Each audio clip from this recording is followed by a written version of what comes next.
Hello. You might need your special agent secret decoder ring for this one because I feel it's all messed up. Like, in just about every way. I got the fog brain, I got the headache, I got the bad stomach, got mad neuropathy in my legs, and I can't think too straight. But I made a phone call to the drugstore, and the dude said he would refill my Valium prescription or diazepam. You prefer to be accurate because, of course, diazepam is the real name of the medication and Valium is a brand name. But they're supposed to refill that tomorrow, so I figured I might as well do this now as opposed to tomorrow. I already took half a pill. I don't know, not long enough ago, and yeah, I set aside, like, I'm not gonna count them out. You'll have to take my word for it. But I set aside 50 in the bottle. So here's the 50. It doesn't look like 50, but that's what my count was. So you got your 50 in there. And then in here, which I set aside to get me through until I got a new script, I got that many. Uh, 6.5. So the most I've been taking is 3 halves a day. So I should have 55 pills tomorrow when I get my prescription. That's 55 pills left over out of 90. So what that means is that if you take 60 and subtract it from 90, that's 30, and that would mean that for a whole month I took one pill, split it in half, 2.5 milligrams, a dose, 2 doses a day, except for 5 days in the last month. Um, so I guess that's good. I mean, it doesn't feel too good right now. I don't know how much I had left over last month because I was flustered and I got screwed up and lost my count. And I was like, the hell with it. I don't know. I maybe had 45. I think I said somewhere between 45 and 48 or something left over last month. So I guess as far as quitting Valium, it's an improvement over last month. Um, yeah, but as you can tell, the withdrawal's not good right now. Um, whew. So it probably would have been helpful if I had something in the house that was a little easier on my stomach to eat, but I don't have anything.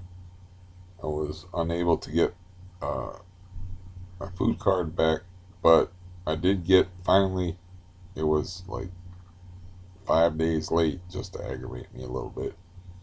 But I did get a payment on money that was owed me, but somehow or another I got charged a fee. It's like I didn't get charged a fee like the last time somebody sent me money. I mean, you gotta label it as a gift, or like this is from a friend or from family or something like that. So I can't ask this person too many questions. They're too sensitive. So I'm just happy to get anything because anything is better than nothing, and nothing has been what I have been getting out of them for months and months and months. So many that I don't remember the last time they paid me because they were insisting on paying me in person, and then I fell out of touch with them, and I really haven't heard their voice in well over 2 months. So um, out of the blue they sent me a text that I missed saying like, are you okay? I've been trying to get a hold of you. It's like, well, I called you like 3 times last week, left you voice messages. you know.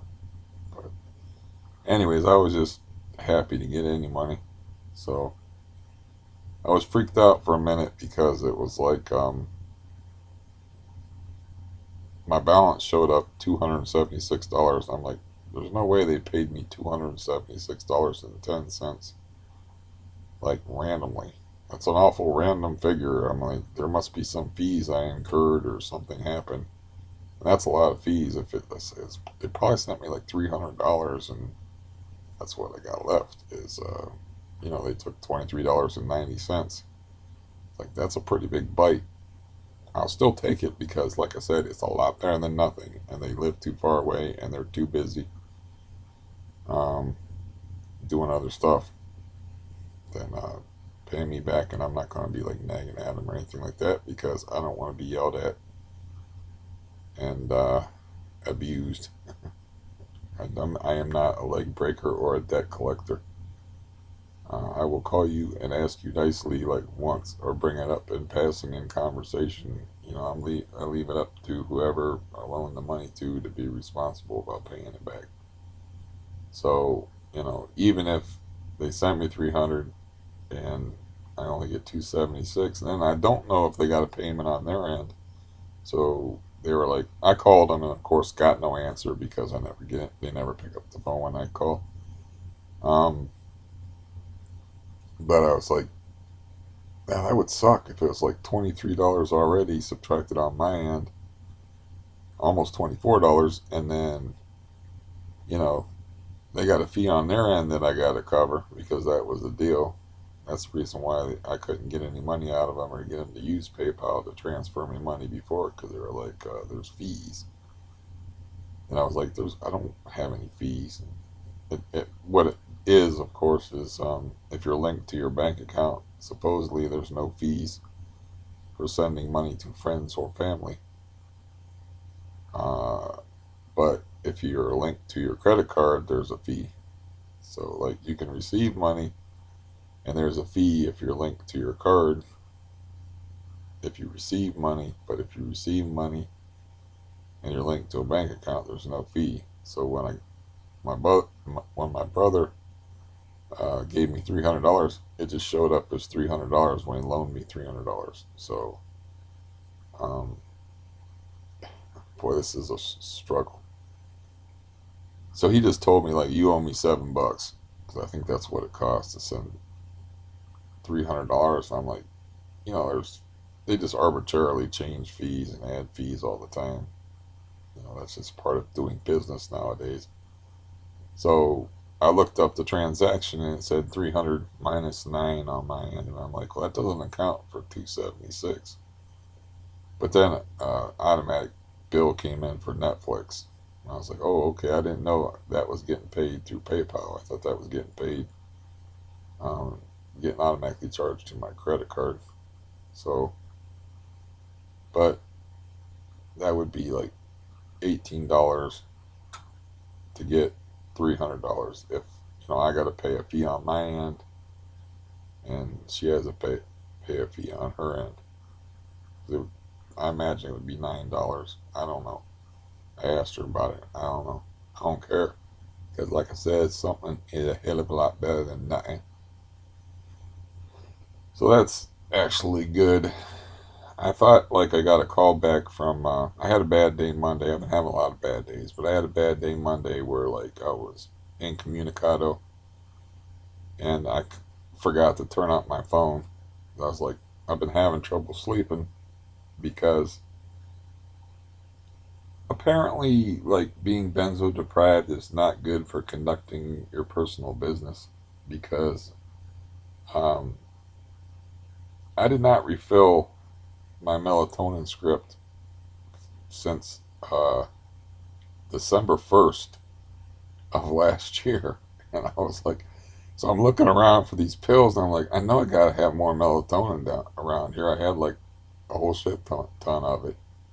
So I'm looking all over the place. I'm like, I just need one. I can't sleep. I just need one. I didn't know that I was, those were having such a profound effect on my sleep. But then I had you know, been without them since I've reduced my um, benzo dosage. So, I looked it up and I was like, well, hell, you haven't filled the script, December, January, February, in 2 months. It's like, that's why you don't have any, you moron. So I refilled that script, and then today I called about the diazepam, and it was freaking me out because it wasn't showing up on their website, and I was like, I don't feel like making calls. I called them, and 'cause I knew I had like 3 refills on a prescription that was written on the day that will live in infamy. December 7th was my last appointment with the psych guy before he quit his job. And so I knew he told me he gave me like refills that would carry me through till April. And so I knew I had like 3 refills, a 3 refill prescription, but it wasn't showing up on the computer. So I had to call them and then say like, I hope I don't have to make more calls because the guy doesn't work there anymore. I mean, how is this going to work? And I'm already like skipping ahead, which you never want to do. You just want to take it one step at a time. And of course, it was in their computer, even though it's not showing up on their website. And the dude said they would refill it tomorrow, which is actually a tad early. Technically, they weren't supposed to refill a day early.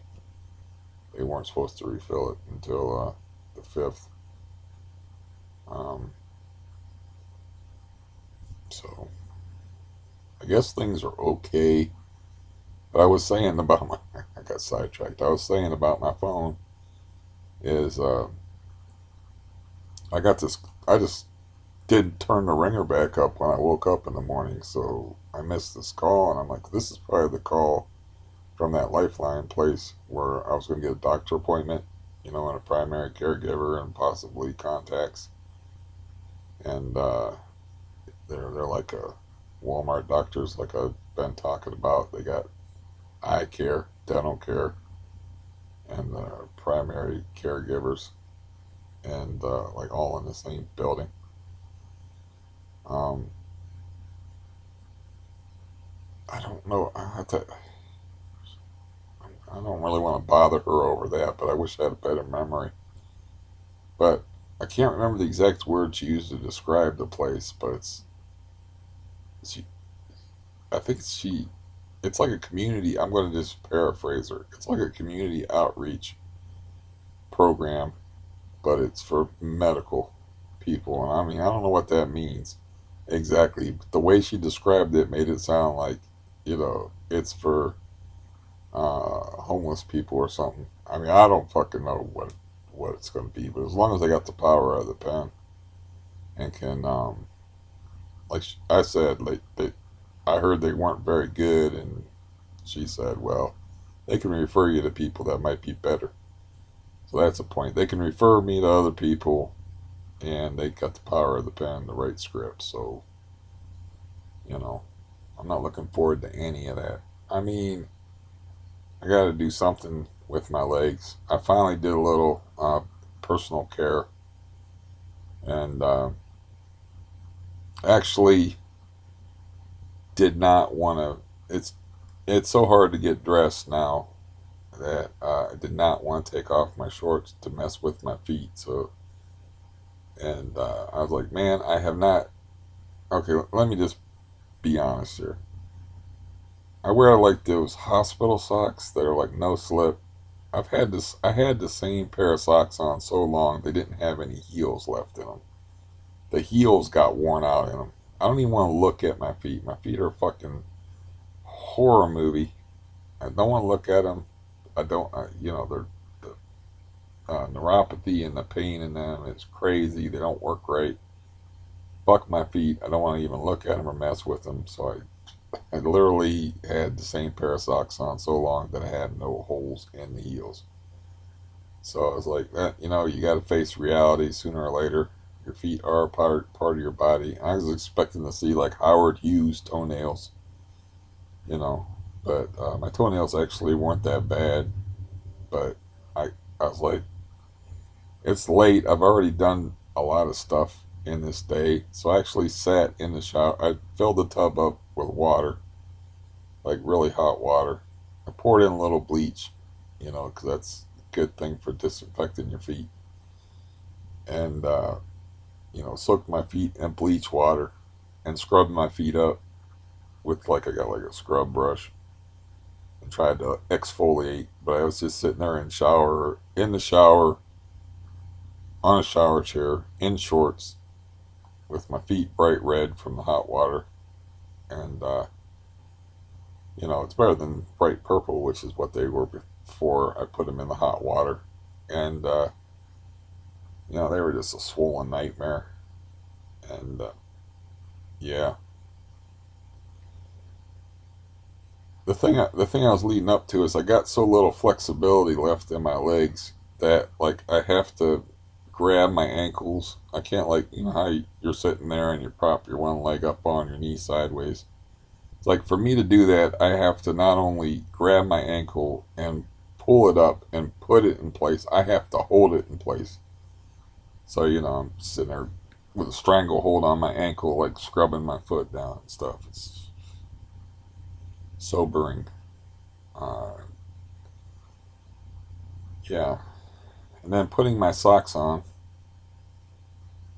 For me to do that, I actually have to roll up my sock like a condom and grab my leg again and bend it as hard as I can up toward my face and then put the sock on with one hand and try to get it over one side of my foot first. If only my dick was this big. And then pull the condom sock over the big toe and then unroll the sock onto my foot. It's fucking ridiculous.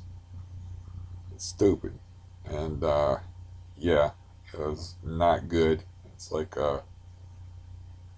gonna need medical help to fight this. I don't know if I have the willpower to do what's necessary because it's just not. It's a lot of pain. I mean, it's the kind of pain that you can't go to sleep at night unless you have melatonin, Valium, and maybe some Neurontin in you. And I have been taking. I don't know how many Neurontin I have left. Maybe 50. But I had 72 was the last time I counted. But I have been taking 2 and 3 of those. I think I took 4 once. I don't know. They get eaten up pretty fast. But I think what's happening is my CRPS is advancing upward. I noticed that I had some discoloration on my stomach. I also noticed that my dick shrunk, and I made jokes about it being because of benzodiazepines and some sort of premature aging hormonal thing, or just not using it or whatever. I don't know, but it's probably more likely related to the CRPS. It seems to be advancing upward. I had a bunch of heart trouble last night.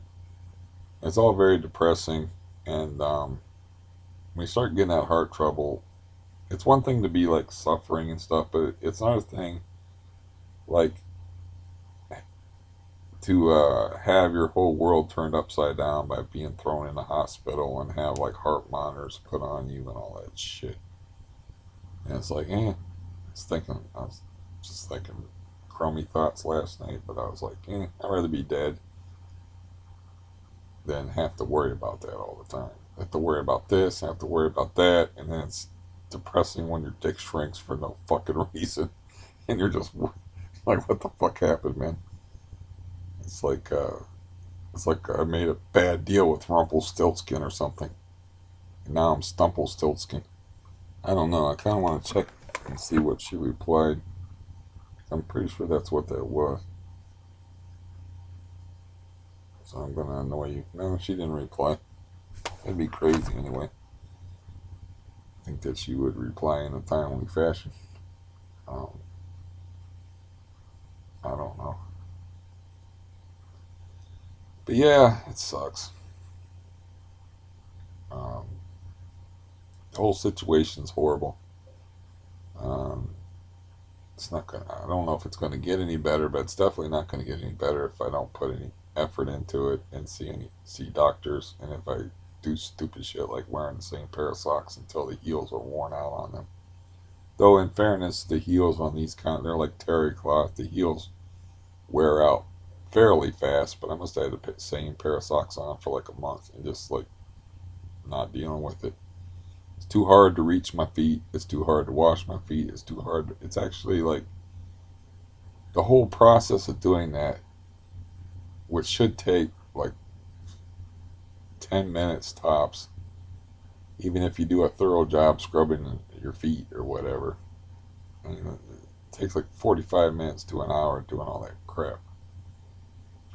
It seems like it anyway. I didn't time it. It's maybe like a half hour doing all that, but it's like way too long. And it's a depressing reality. It sucks. Um, and then I start thinking thoughts like, I wonder how much I've been having a lot of resentment and bitterness and stuff. It's like, man, I told my sister that this shit was gonna happen. Told her it makes me sick when you treat me bad, so you treated me bad, you know. And then I got like that hatred and resentment toward her. I warned her, don't do this. I was actually kind of like begging, like somebody that's about to be tortured. When I was on the phone with her, like, don't do this, please, don't do this. When she was in the process of being a bitch to me, when I was crying for the first time in 29 years, and then I started thinking, like, how much of this is because of the way my family treated me? Because why in the hell would I hold serve, like, for all these years? Okay, because I got CRPS in 19 fucking 86, and I was fine, relatively speaking. I had some issues, but I was strong. I could walk for miles. I could ride a bicycle up and down hills. I could ride a bicycle for miles. I had a resting heart rate, uh, probably in the high 60s, low 70s minimum, if not lower. And I never had any heart trouble until I had major issues with my dad in 2003, and then I had my first heart episode either in late 2003 or in 2004. And CRPS has 3 stages to it. So I think I was hanging around the first stage, which requires a lot of effort and exercise on my part. You just can't lay around. And what I would do is I would sit around and do, I was active. So I would sit around, and if I would hurt too much, I would go and walk for like 2 or 3 miles. I mean, I would walk for half a mile before I even got warmed up to the idea of walking. I just go out on the street like, you know, instantly. It's like 1 minute I'm in my house, next minute I'm on the street just walking through this shitty neighborhood. So that's when like my whole gait and my whole way of walking changed after 2003, and I had that major issues with my father.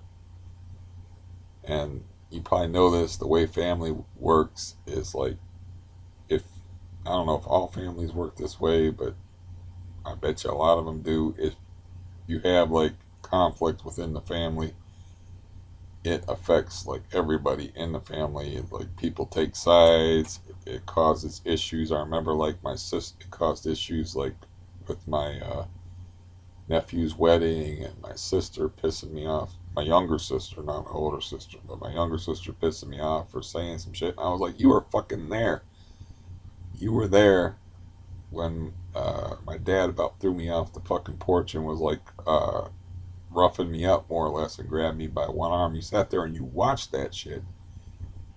And now you're going to be like coming back on me and like, why can't I play nice? I was the guy, like, I was playing nice. I didn't hit my fucking father in the face with a heavy right hand and bust his head up because I was strong and in my 30s and he was like late 60s, 70 or something like that, roughing me up on the porch. And I sat there and looked at him.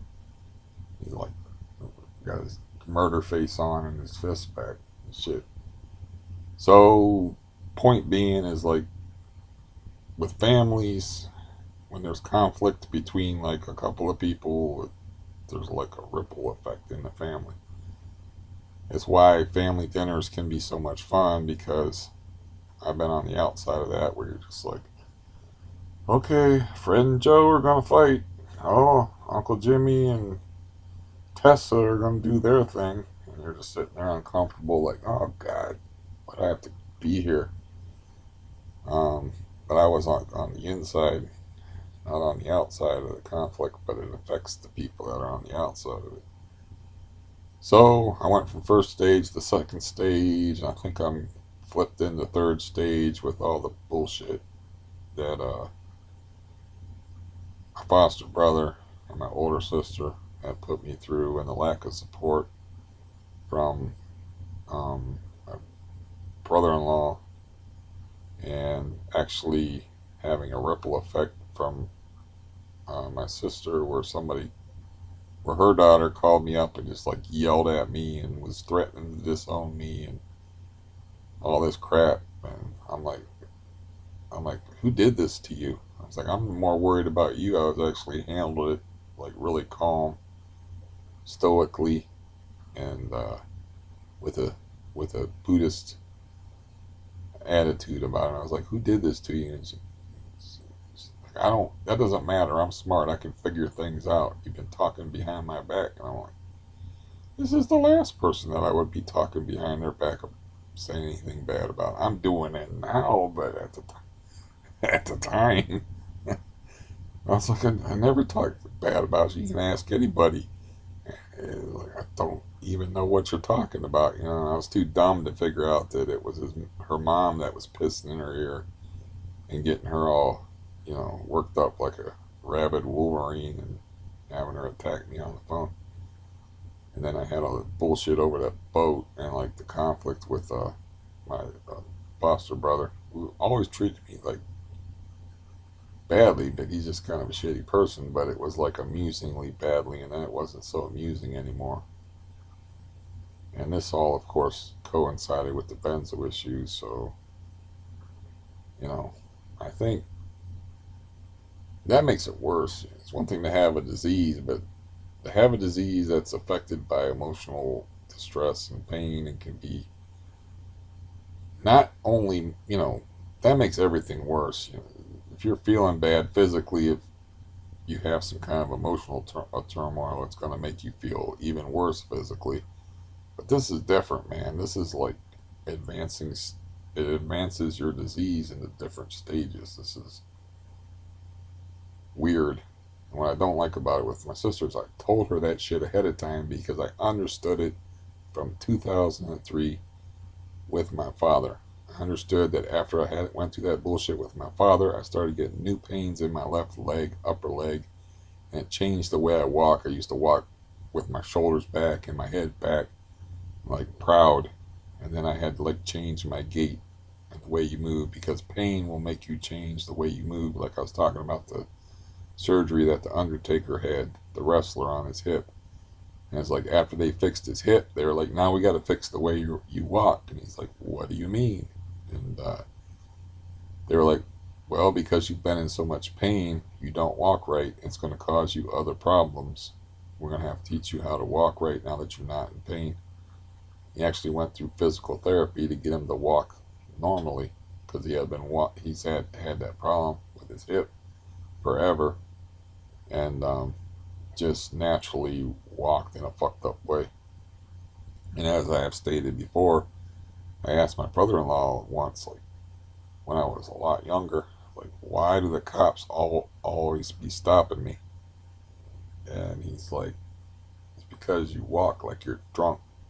He didn't like sign her up to the point. I was like, oh, okay. I was like, I could walk for like miles, so I knew I could. My left foot was affected to where, like, I think I could still like stand up on my toes a little bit back then, but it was mostly my right foot doing all the work, and my left foot was like that person who's barely holding up the end of the couch while the other person's shouldering all the burden. So my left foot was the lazy mover, and it was just kind of along for the ride, and that affected the way I walked. And I walked weird, but who watches themselves walk if you can do it? Um, so anyway, like rough couple of days thinking those kind of thoughts, you know. So, and last night I was having a lot of heart trouble. I wasn't sure I was going to stay out of the hospital last night. It's like I was taking my pulse, and I'm like, take a lot of blood pressure pills now. That'll lower your pulse rate. And I was taking my pulse, and I could feel my heart screwing up, and I'm like, yeah, it was touch and go last night. I was like, oh, all I wanted was to stay out of the hospital, but I thought I might have to go last night. Like, no more coffee. Oh, shit. And I drank all my water too. My mouth is really dry.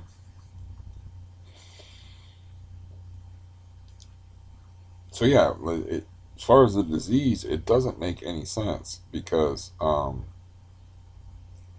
was still in my 40s when things started. I'm only 53, so I was still in my 40s when things started turning to shit. I was in my 30s in 2003. I was like, let's see, 67, 2003.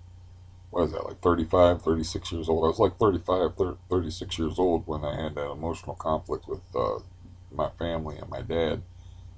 And I started having like a weird pain in my left upper leg that made me walk in differently. I had to walk like more leaned over instead of with my shoulders back. Um, so that shouldn't happen when you're in your 30s. Shouldn't happen when you're in the 40s. I mean, you start to age, of course, once you hit the big 40. But yeah, not this is something different. So you don't when you're 35 and 36, you don't like, oh, I got the lumbago. I got to lean forward when I walk now. Not how that works. So that's what pissed me off so bad about my sister. It's like I told her that shit was gonna happen. It's all about you. You know, it doesn't help. It's just like salt in the wounds. And yeah, like discoloration around my stomach, like right here. It's like red patches. You wouldn't show up on camera if I showed you, probably. So it's not good. Uh, you know, and of course the benzo reduction messes with your mood and your mind, and that's not good either. And your stomach. It I need to put food in my stomach, but I think I ate all my cool sandwiches, and I don't have my food card, which has over $1,200 on it now. And yeah, I would rather just. There's no way I can spend $1,200 unless I revamp my whole diet. You know, it's just. I mean, I could like revamp my diet, eat yogurt. I tried to find something called um, Horchit oatmeal. I'm using the schwa on the last syllable because I don't want to say horchat. Horchat sounds like, you know, some kind of talk show about sex, but it's like HORCHAT. But it's got to be good for you. It's oatmeal, right? So it's got to be good for your digestion. I don't like oatmeal. I got a bunch of like jars of peaches. I guess I could start cooking oatmeal, but I don't like cooking. Oatmeal is pretty easy to cook. You just stand there for like 3 minutes and stir it. I like the old fashioned oats. Maybe I could try eating oatmeal, and I have all these jars of peaches. You know, I could put like peaches in it. I mean, I don't know. But I get these containers of frozen oatmeal that just say Horchit oatmeal. I don't know how you pronounce that. It's like I said, it looks like Horchat. And I looked for it online to see if I could buy it like at Walmart or something. This frozen. oatmeal with it'll have like blueberries and different fruit in it, and it's just good. Wish I had some right now, but I can't find it nowhere. Uh, so, anyways, there's if I did look up horchata, and it was like like they made it sound like a smoothie fruit drink or something like that. You know, like a really thick fruit drink. But this is maybe it's the fruit drink thing that they're talking about mixed in with the oatmeal. I don't know. It just tastes good, and there's fruit in it. That's all I know. But yeah, I need some. You can't wake up and eat like if you got touchy stomach. It's like, what do I got out there to eat? I got like something that's some kind of bagel beef dog. I got like a barbecued pork grinder sandwich. I have Marie Callender's meals, and one of them is like steak and potatoes. It's like a hard thing to do to your stomach first thing in the morning when your stomach's all upset and miserable. Is to eat something like that. Oh, that's what I'll eat. Some cube, not cubed steak, but you know, like pieces of beef mixed in with potatoes with some vegetable side. Then eat a bunch of bread with it, and you just sit around with the bowling ball in your stomach. But anyways, uh, did I say that? I don't know. I keep interrupting my own stories, but um, I did say that my phone was turned off, but I thought I got a call from those. I probably already said this shit, but I thought I got a call from these people on Monday and just missed it. And then yesterday, I was not in a good mood, obviously, from what I've been talking about. And then was sleep deprived to boot. And so I'm like, I'm not calling, I'm not even listening to my phone messages because that was probably the Lifeline people calling me, and I missed it. It turned out to be some auto insurance place trying to sell me auto insurance. I don't have a car and I can't drive, so yeah, he left a message. So I was like, oh, after I called the drugstore, I was like, oh, I'll call these Lifeline people, and you know, I checked my voicemail,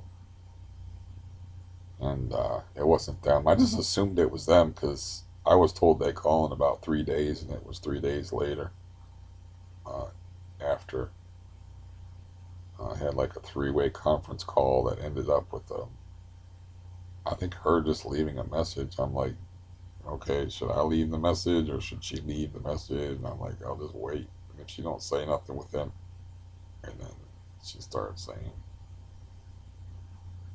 I guess that's part of her job is for like highly dysfunctional people to make appointments with them for them or whatever.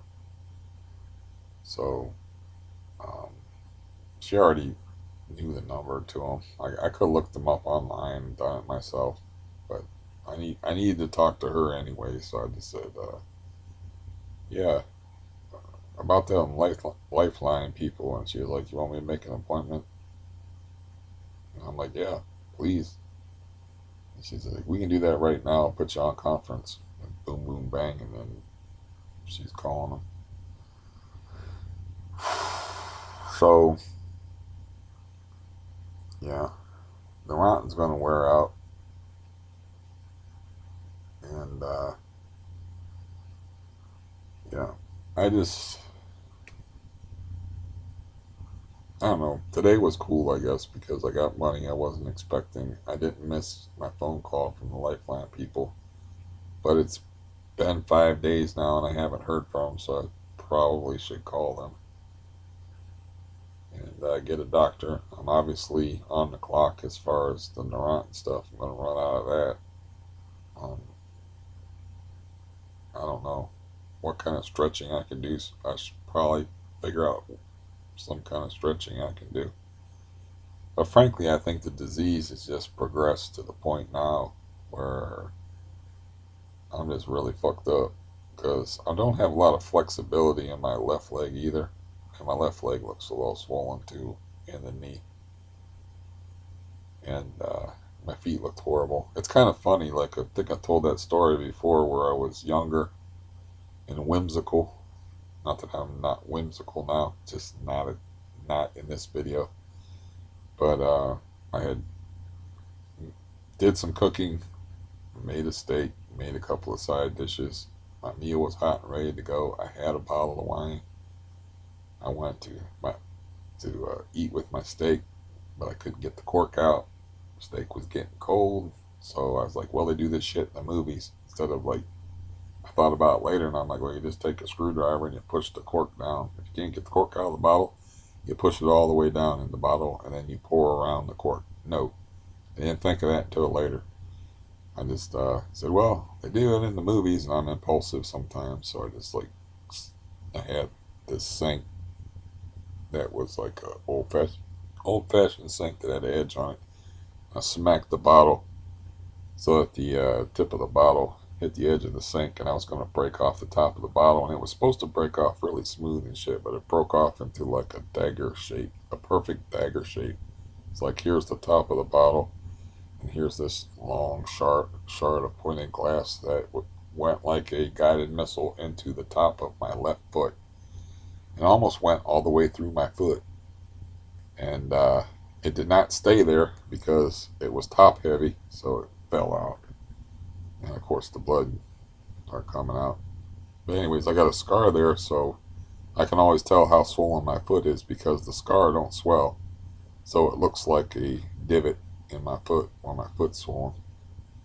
And I was like, oh, my foot's swollen up pretty bad when I finally. I actually took a pair of scissors because it's easier, and I was going to throw the pair of socks out anyway. Obviously, they had holes in the heels of them, so I took a pair of scissors and cut the socks off my feet because it was easier. That's how my life is now. This is getting pretty close to nursing home territory if I don't get some help or figure out some way to make this better. I don't know if exercise can fix this. I know that with my right knee the way it is, I know what walking does as far as like the pain level. Like I said, sometimes they tell you to stay off of stuff. Pain is usually a signal that you're doing something wrong, unless you have like a chronic disease. But since the 22nd of September, I don't know if I'm doing something wrong by walking on it. All I know is I have a limited amount of pain pills, and if I walk on it too much, it hurts bad, and not only that, I'm more likely to fall. I didn't mention that I started out my week on Monday by falling instantly when I woke up, like right over there. Not exactly sure how I fell. I even had my cane with me, and I fell, and I just fell first forward on, face forward on all fours and caught myself. It was a little bit sore. I was a little bit worried that I like pulled an oblique when I did it, because I'm not a fat guy. I make jokes about that, but I'm like overweight. Uh, like weigh one. I'm like 6'1", 195, which is not a bad weight if you like work out with weights and have normal legs. But if you have, the legs of a whooping crane, it's not good, you know. So it's just all of how everything turned to shit in the last 5 to 6 years. It's like this all started when I was in my mid 40s. So that's why I'm saying it's not just me getting old. My dick didn't shrink and shit because I got old. It's because the disease advanced. And I'm pretty sure the disease advanced because my life became extremely difficult with the family problems and the living situation problems. Some of which I was going over with the aid worker yesterday because I had talked to her before and she had a drug dealer living in her building, and I'm like, I'm just the guy you should talk to. I can tell you exactly what to do about that. But she had the good news yesterday that she got the guy out. The guy like left in a hurry. I'm like, yeah, that figures. It took me like forever to get rid of the drug dealers, and then the drug dealers handed off their key to squatters who were drug users. And then the drug kingpin. It was the drug.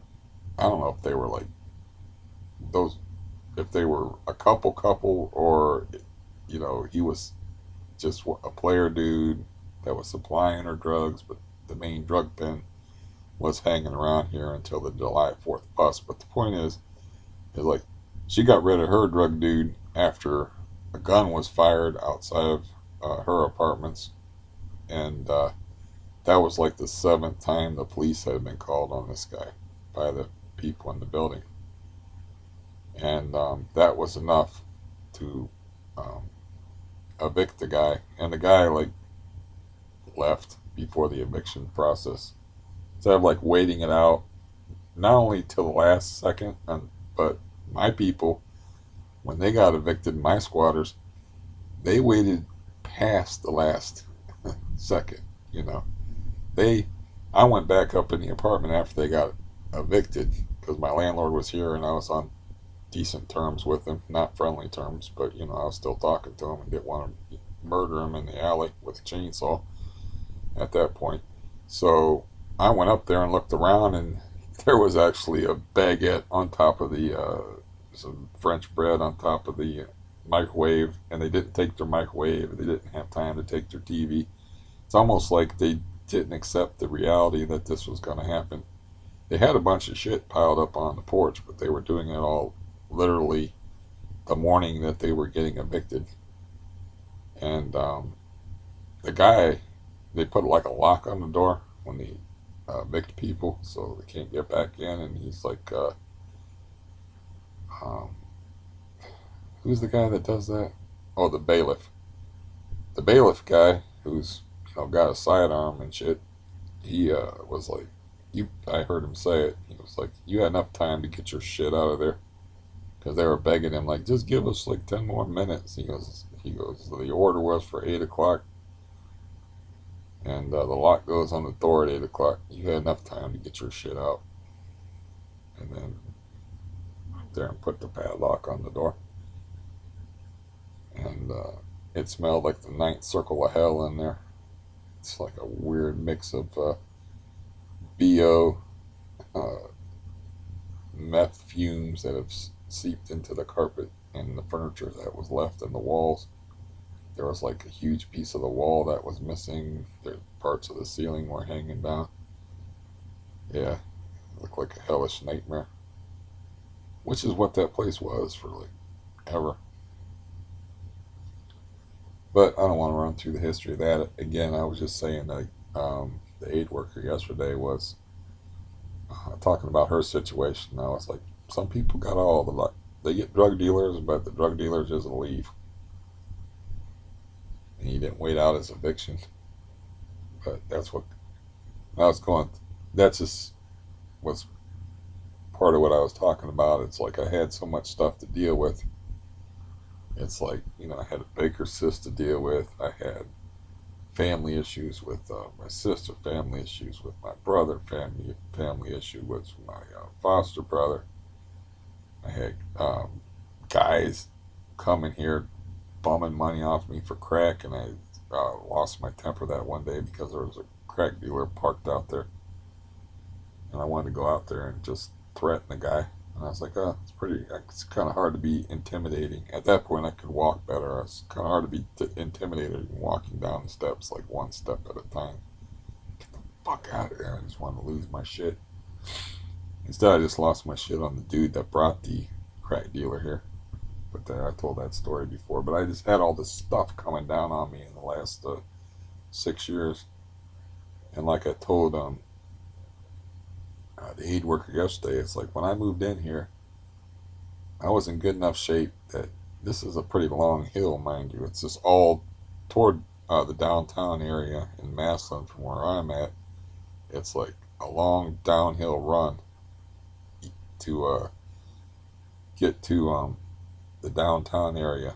And that's where the grocery store is not too far away from the downtown area. So like when I first moved in here, I was actually able to pedal a bicycle up that hill carrying groceries. But I was like, whew, that was hard, man. I'm not in any kind of shape to be doing that. And at that point, I only had the one heart episode. that I had in my 30s. I think I moved in here when I was 43. So I was like, wow, that's rough.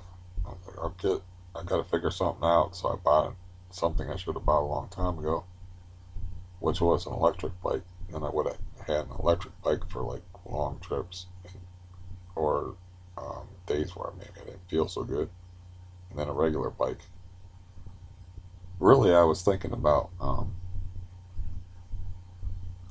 I don't know who I was talking to somebody online anyway, like writing about something, and I was like bringing up the fact that I used to pass out when I was yeah, I don't want to run through my whole history. It's too far. I've already done it, but yeah, I had like zero help as far as getting out of my folks' house. So the best I could do was to get this job passing out newspapers. So I'd pass out literally around 1,000 newspapers, probably over 1,000 newspapers a week, in order to save up money so I could bribe my way into my sister's house, the older one that I don't talk to, just to get out away from my dad so we wouldn't kill each other. So, yeah, it took me a while to save up like 2 grand, which was, they were so poor that was enough for me to bribe my way in there. They knew I had a Social Security check, so I didn't, they knew I had some money. They weren't just going to put me up, of course, and I don't blame them. I had to bring something to the table, but they knew it wasn't enough that I had the Social Security money. I had to like, they knew my situation. I don't know why people never like invested. I'm a good investment. It's like I'm really like a fucking generous person. It's like, why wouldn't you want to help me out? It's going to come back to you like sevenfold. I mean, seriously. I spend all my time thinking of ways to like help people that I know. I'm not making this shit up. It's like my brother was saying something the other night about like, I've been trying to find that one show with Larry David. I think it's called the Larry David Show, and then he's like, it's called Curb Your Enthusiasm, but I can't find it nowhere. So I was like, I found him a link to it free, and then I was like, look in your email. I mean, that's a simple thing, but it's just an example. It's just the last thing I did where like, yeah, but my family's like wacky, so self-destructive. Um, but anyways, I had to like bribe my way into my sister's house with promises of a washer and dryer because she had like, her weight would fluctuate a lot, so she was always going on the laundromat and washing clothes, and she had like so many clothes she had nowhere to put them. They're just like piles of clothes laying on the floor, and she's like, I gotta sort through my clothes. It was, like sorting through a warehouse inventory or something. And yeah, they were like poor beyond poor. They were like tearing off pieces of paper towel poor. So I was like, I'll buy you a washer and a dryer if you let me move in, and I can pay you so much in rent and stuff. But anyways, I'm not sure what that had to do with anything. I know I was talking about like talking to the aid worker and how she had a drug dealer. Well, that's another thing I can bring up is she cracked me up yesterday because she was she was like, oh yeah, now that that drug dealer guy's gone, like the apartment's really quiet. There used to be a guy there that would make a lot of noise. We called him Stompy. And I'm like, yeah, it's kind of funny. I call the lady upstairs Stampy. Her name's Michelle, but I just don't call her Michelle. I call her Stampy. The only time I call her Michelle is when I talk to her in person. I don't say, hey Stampy, how you doing? Uh, but they had a nickname for a guy in their building, Stompy. I was like, oh, that's pretty close. And they were like, yeah, but he don't make any noise anymore because we both yelled at him for it. And I'm like, I can't really yell at this lady. because it has something to do with, she got fibromyalgia, and it has something to do with the way she walks. And person said what I believe Cindy said on here to me. It's like I have fibromyalgia and I don't stomp around. I could be getting that wrong. And I'm like, nah, she got something else going on, because she kind of like leans forward at the waist, and you can see when she walks, she doesn't, you know, how do normal people walk? Isn't it like toe to heel, like a rocking motion? I don't know. I don't walk normal, so she walks like flat footed, like, you know, like stomping.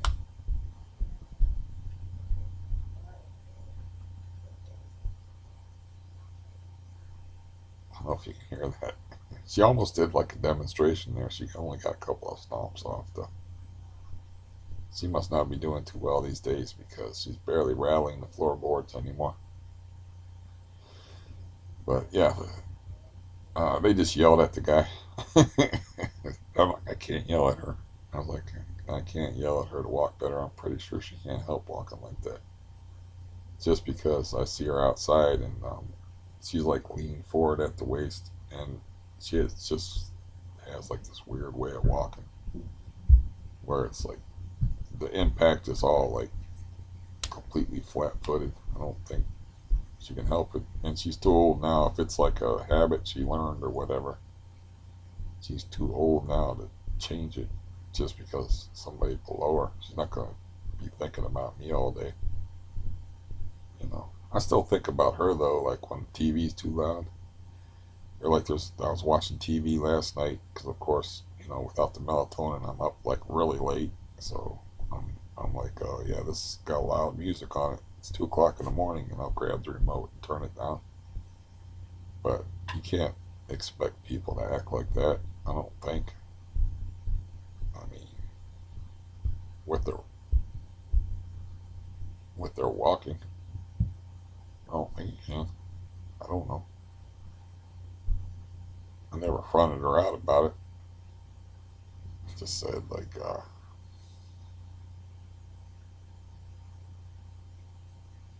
that was rough too. Got rid of the drug dealers. The drug dealers were replaced with squatters. Even before the squatters left, the other apartment was of course open beside squatters, because they had like a nuclear family living there, that my landlord got, that was living over top of me. But he moved this other guy in next door, because there's 4 units here, right? Like two here and then two above. So I got like a nuclear family living over top of me, but the guy that he moved in was like I think a 4-time loser, according to the guy in the wheelchair that looked him up. He's like, yeah, this guy's been arrested. It's basically a criminal that he rented to, and I'm like, oh, that's good. But nuclear family, they moved in a criminal next to him, and because my landlord always says I like to give people second chances, and that's his thing. And um, of course, he started like he fell back into doing meth, or I guess meth. And so him being there, at first he was like a ghost. I was like, cool, like a quiet person. But then, like, because he was living there, he knew a guy that kind of looked like him actually, but a much scarier version, that got come up with the idea that like, oh, there's an abandoned house across the street that's dilapidated that nobody lives in. We'll make that into a meth house, and we'll sell the meth out of your apartment, and you'll have all the meth you want. And so obviously the nuclear family ain't living beside that. They moved out, and so my place was empty, and it stayed empty for a long time, like 6 months. But that didn't really matter as far as the building was concerned, because there was a thriving meth operation in the building. But what I'm leading to is like, okay, we went from that to the squatter situation and death threats and shit from them. Then even before they moved out, because this apartment was empty, Stampy moves in, and I got somebody stamping over top of me after going through all that like stress and trauma and death threats. And machete wielding and sleeping next to a machete and getting threatened through my window and all this other bullshit. Just it was just like a constant, steady stream of bullshit, and that's just living here. That's not counting like the physical health issues, the benzo issues, or the family issues. So yeah, I'm not surprised that CRPS took that opportunity of me being in a weakened state by all this stuff coming down on top of me to get worse, shrink my dick, turn my belly red, and seems to be advancing upward and will probably kill me. I just wish it would do it quickly instead of slowly. But yeah, um, the heart thing was doing good, and I haven't been in the hospital and I haven't had my heart shocked now for, let's see, September, October, November, December, January, coming up on a year and a half. Um, but I'm starting to have like signs, and I get winded pretty easy, which probably means I should. It's just really hard to put the effort in. Um, you know why, but I should start like working on my cardio through lifting weights if I can't do it walking, and start getting my heart rate up. Which that's always fun because if your heart's, I asked like actually asked that asshole PA physician's assistant Jeff Wilhelm, who injured my knee on the 22nd of September. I actually asked him because he was insecure and had to, name drop that he was actually worked in a cardiac ward because, of course I know what that medication is. I worked in a cardiac ward. So I asked him a cardiac question, and I was like, let me ask you something since you know more about this stuff than I do. And I'm just saying this to make you feel better because you're an insecure little twit with a bad haircut. But anyway, since you know more about this than I do, it's like if your heart rate is up, and is there more of a chance that if you slip into arrhythmia while your heart rate is up, that you'll stay in arrhythmia? And he's like, yes. I'm like, oh, that's good. So whenever I would get on the treadmill after, trying to recuperate from getting my heart shocked, it's like if I would feel like anything at all going on, like just even like a lack of self-confidence in the whole general proceedings, I'd get off the treadmill and go sit down. Like, that's enough. Not worth the risk. So that makes it fun when you start exercising and stuff again. Yeah, I, I've been really good this whole time about like, let's see what that looks like. Okay, it's not showing up too bad on camera. They're like, I don't know. Sometimes you get pseudofolliculitis, which sounds really horrible. It just means a ingrown hair. Um, like your black dudes get it a lot more frequently than white dudes from shaving, where they get the ingrown hair bumps. Well, I had a bad one there, and I actually cut it when I was shaving. And I was like, I've been pretty good not bringing that up and not being gauche. And you know, sometimes I'll be like, oh, I got this thing going on, or like, you know, what's this thing on my face? Look at the least of my fucking problems. Um, so, anyways, I thought okay, don't do that, heart, please. Shit. I thought I would do this video. Maybe I should get off here. And because I thought I would do it now, um, because I would have to do my report card video um, tomorrow as far as my benzo intake. This is the thing that makes uh,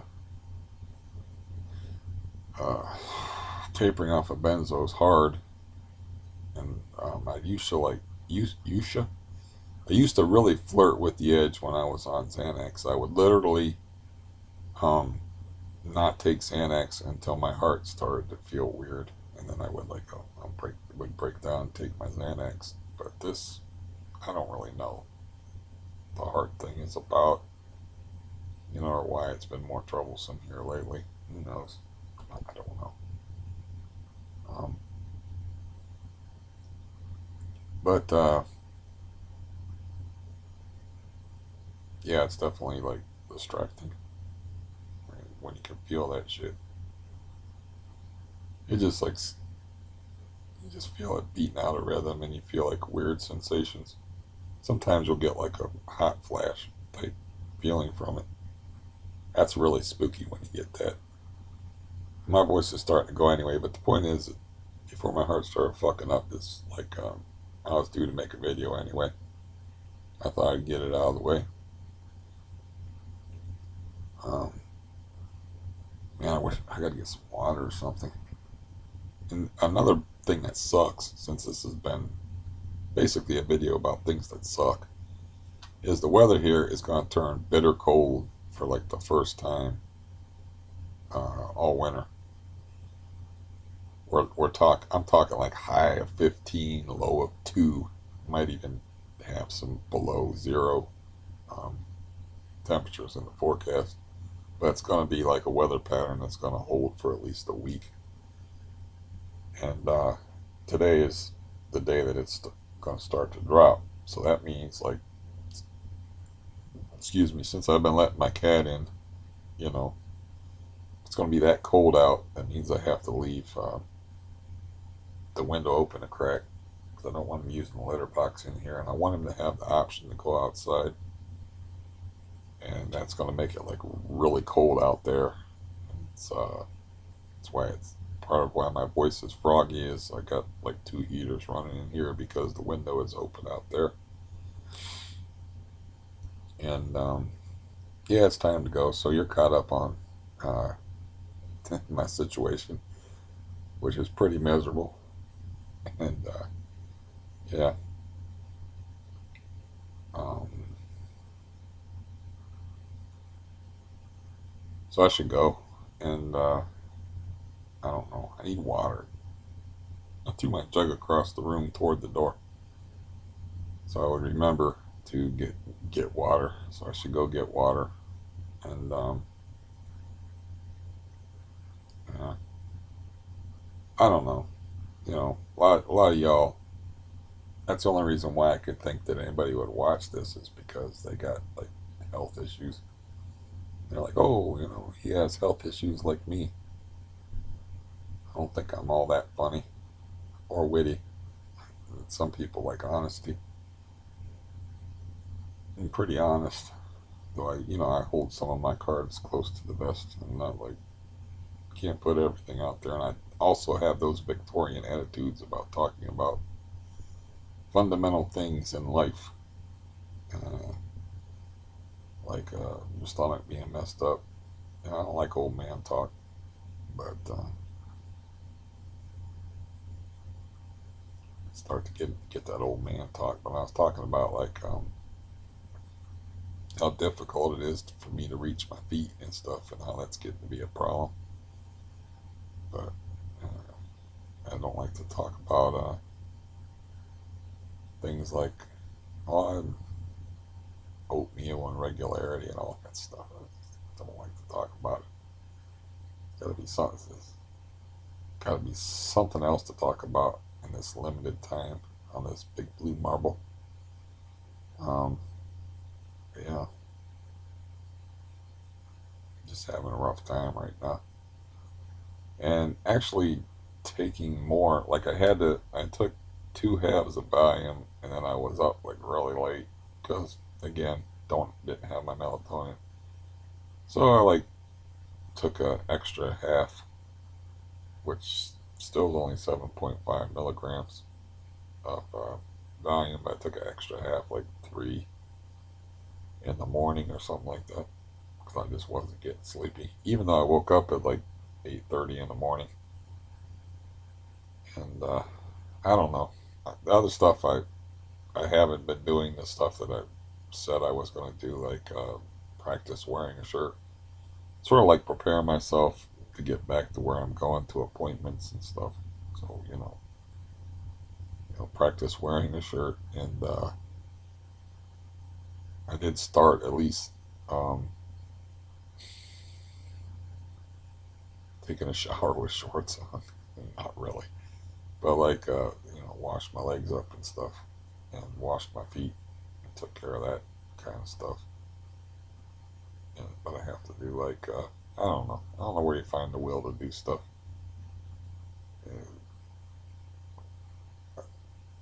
Never had, I've never been a lazy person, but you know, it's like trying to play basketball when you got your leg in a cast. Really, not a whole lot of reason to do it. It seems like when you, it all boils down to is like, do you want to live or do you want to die? Do you want to make your situation better? You know, or even if better sucks, you know, or you want to make you just want to let everything slide and let everything get worse. It's really it's what it's about. It's like, do you want to choose a shit ton of suffering or like 100 pounds worth of suffering? What do you want to choose? You know, so you have to try to make your situation better, and that's really hard to do when trying involves a great deal of frustration and suffering. Which, believe it or not, just washing my feet, changing my socks, clipping my toenails, and just trying to reach my feet. Like I said, I got to roll the sock up like a condom just to put on a pair of socks. And just like with one hand, stretch as far as I can. Because you got to remember, you don't have to remember, but I have a fused spine, which means my back don't bend. And if my back don't bend and my legs don't bend, my feet might as well be in Oklahoma because they are hard to reach. It's like I could bend if I didn't have a metal rod in my back and a fused spine, I could bend forward and bend that way and then reach my legs. But my legs ain't bending and my back ain't bending. It's like solving a riddle, figuring out how to put socks on. And it didn't used to be this way. But my family decided to make my life more interesting for some reason. I was talking to my brother a couple of nights ago, and he thanks me for talking to him. I should ask him, like, do you feel guilty or something? Why do you thank me for talking to you? It's like, I told him, I don't say shit like that, of course. Because I'm like way too nice, but I'm like, why are you thanking me for talking to you? It's like, I like talking to you. If I didn't like talking to you, I wouldn't talk to you. And, but yeah, he thanks me sometimes for talking to him or just hanging on the phone with him. And I'm like, what the fuck else do I gotta do? Because you didn't. I'm not gonna say something like, what else am I gonna do because you didn't help me out in the summertime. I have gotten worse. You could have helped me out in the summertime, and then what else do I got to do because you didn't help me out in the summertime? I got worse, and I can only like lay around. At least I don't. I can't go anywhere. I can't talk to my neighbors, so I'm kind of stuck talking to you. And yeah, maybe if I got in the suburbs and had somebody in the house, and you could have took walks with me and helped me out. Only been for a few months. And, I don't do that shit, man. I just, yeah. Even with getting paid back today, I'm not like, why in the hell didn't you pay me back? You just left me swinging in the wind with no message, no nothing. You said you were going to pay me back on Friday, but then nothing shows up on Friday. I assume you're blowing me off. I make a phone call on Friday. You don't answer the phone. I mean, I don't call people on shit. I don't need to like hear all that defensiveness or, people are defensive. They're not just like, well, excuse. Uh, you know what they say, that there's nothing like a good offense, so they go on the attack and they attack you. It's like, I don't need to be attacked anymore. I don't need any more drama or bullshit or stupidity from my family. I had my fill of it, and so I don't call them on their nonsense. Uh, It's just not worth it. It doesn't do anything. It's not like I haven't done it in the past. It's just not helpful. It's not productive. So why do it? To prove that I can stand up for myself. I've proved that many times. Many, many, many times. I don't need to prove it. So if, um, so why do it? You know, so I can get yelled at for no reason. When they're just going to do the same stupid shit over again that they've always done. My brother was, I was like, he was talking to me about like, oh, I got to change my cable company. I like to have cable TV because I just like to have TV. I like to have something running in the background because he's always like been a real super heavy TV watcher, like I talked about before. And he's like, oh, he's talking about changing his cable company and his internet provider the same way he's been talking about doing for like 2, 3, 4, 5 years. I don't know how long. And I'm like, how you coming on that hot water, son? In fairness to him, his hot water situation is a little bit complicated. But yeah, even when it wasn't complicated, he wasn't doing anything about it because of his issues. And now he just wants his he just wants to have like a huge amount of money to take care of it once and for all. At least that's what I think. That's what he tells me his strategy is. I don't know really what goes on. What did he say to me the other night? I think he said something like, I don't like any new interactions with people. I'm like, okay, I already knew that about you. It's like, I've known you my whole fucking life and tried to help you your whole fucking life. I'm older than you. I'm your older brother. I know all these things. Okay, you had to hear that one. That was a good stoppage. That even had a little board rattling effect going on. I don't know. I don't understand people. You know, I don't understand. It, it is true, like, if you live in an interconnected society, and that's all really a family is, it's like when you hurt other people, you're just hurting yourself, you know? It's a karma type of thing. And it's like, it's true even on a larger scale. Because, like, you treat this one guy like shit, he treats this other person like shit, they treat this other person like shit. It's like a trickle down, and sometimes it does come around back to you. Sometimes it takes a roundabout way of coming around to you. Like, look at the way, if you're old enough, in the 70s, we used to leave our door unlocked. And you don't do that no more. So people start doing evil shit, and it brings everybody down. It's what happens in a family. It's like, okay, you treat me like garbage, it's just gonna hurt you. It's not helping you any, because now you don't have a brother anymore, as far as my sister is concerned. And it's like all that love and support you used to get from me, that's gone. And it's like it's not gone because I'm spiteful. It's gone because I can't risk you. I told you. It's not like I didn't tell you. Like, don't treat me like that, or it's gonna make me sick. It's like I spelled it out for you, and you still did it. It's like I can't risk you. It's not even a matter of forgiveness or getting past it. It's like I just can't risk You're too dangerous. You're like those cats that mauled Siegfried or Roy. I forget which one. It's like they didn't have any malice against the cats, but they quit doing that shit because they died. You know,